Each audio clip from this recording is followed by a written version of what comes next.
Hello, my name is David Carr and today I'll be showing you how to make these small scrapwood reindeers.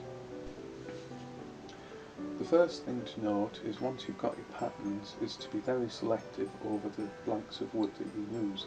For example, here is quite dense wood which will make it harder to cut the reindeer. Because of this, I'll be using the other side of the blank where the grain structure is further open. Here are two other blanks for example, and here I'll be cutting directly through the grain. This may cause the blade to wander with the grain and come off course. Whereas here we have a diagonal wide grain structure which should allow an unbiased cut regardless of the direction of the blade through the blank from the profiles. Over at the mechanical coping saw we'll now try and make one of these reindeers. It's important to examine the cutting pattern first and look at things in particular such as here on the neck. It's going to be very difficult to get in here and cut around, so instead we'll do this as two separate cuts finishing at a point. It's all down to personal preference where you start on the blank in particular, but I found I had the most success when I started on the end of the block with the front profile. Start with smaller intersecting cuts which will allow you to get a bit more of a feel as for the way that the block is cutting and how the blade's going through the billet of material.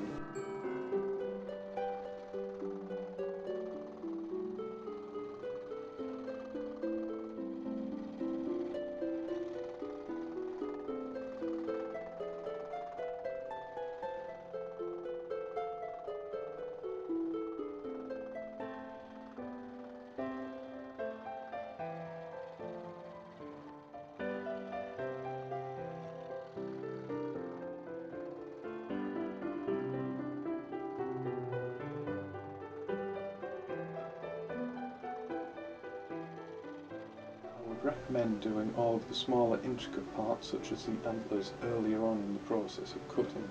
This is because the eventual excess is still attached to the antlers, making it much easier to cut and minimising the chances of breakages as we're cutting. One of the things I found was critical while doing these blanks is to tune and hone in the tension on the blade. It's particularly important when cutting across grains and particularly with dense woods such as the teak that I'm using for the darker reindeers.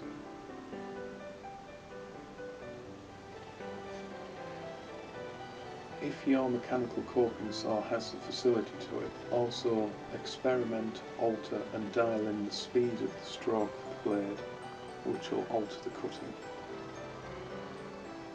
You may find that a faster cutter speed and moving the parts slow will actually allow you to achieve much cleaner and tighter cuts.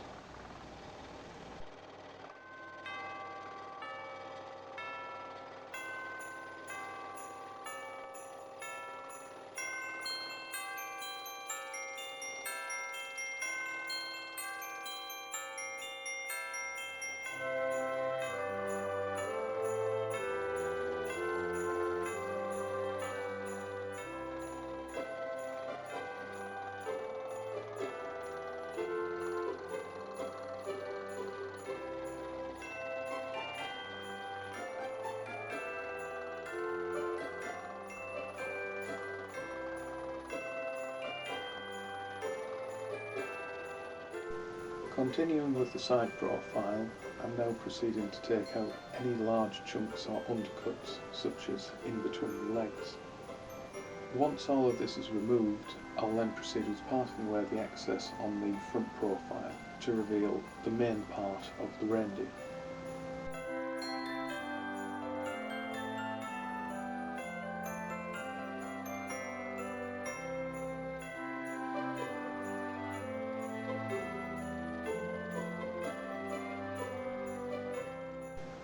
One thing I found particularly helpful here was to carry on with the cut and then return later if there's any tight cusps or parts that need removing.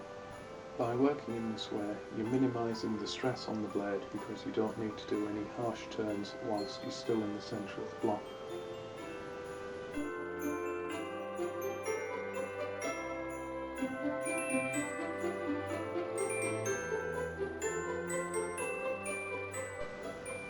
As you near the end of the cut on the profile, be particularly careful because your thumbs will most likely be resting in the undercuts for these legs.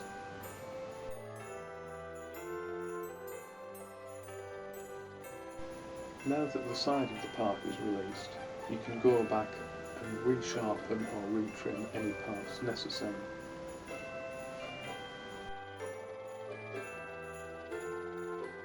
When you now come to cut the second side, place the excess which you've just removed against the blank. By doing this, you're creating a stable platform and making it a lot easier to hold.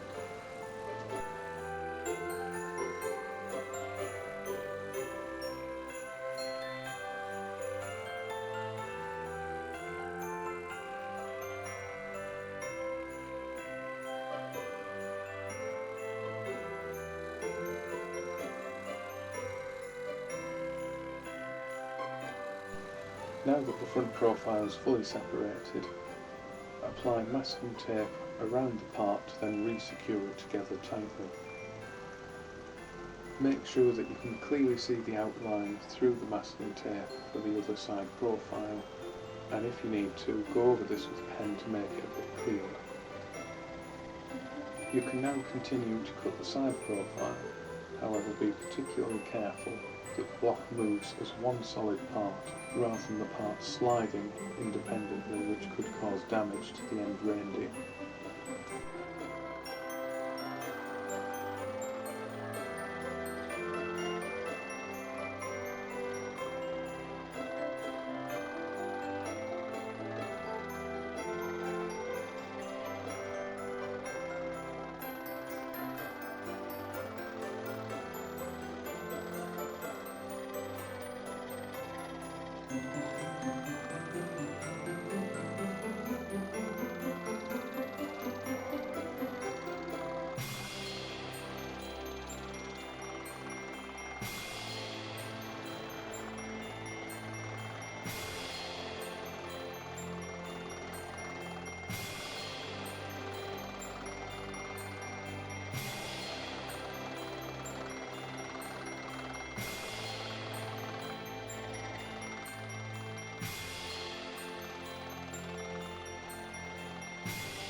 Wherever you finish the last cut, you may find that you have either a ragged edge or a slight step. Whilst holding the parts together, you can still go over and recut this to neaten up the edge. And now once the excess is fully removed, you're left with one rough finished reindeer. One of the best ways I found to finish these reindeers off was just a simple coat of lacquer. The best way to hold them is drill a simple hole in the bottom and hold them with a welding rod.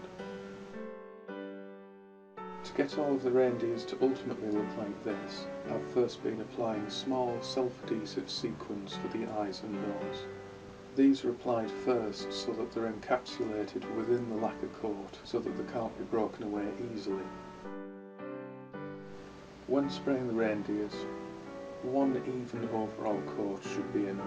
The lacquer may be inclined to soak slightly into the wood, but it should allow the grain to come through quite strongly. To finish off the reindeers, you can either leave them as is, or you can tie ribbon around them for an added effect. The reindeers can either be used as ornamentation, given as gifts, or in this case bagged up decoratively to go towards a fundraising effort.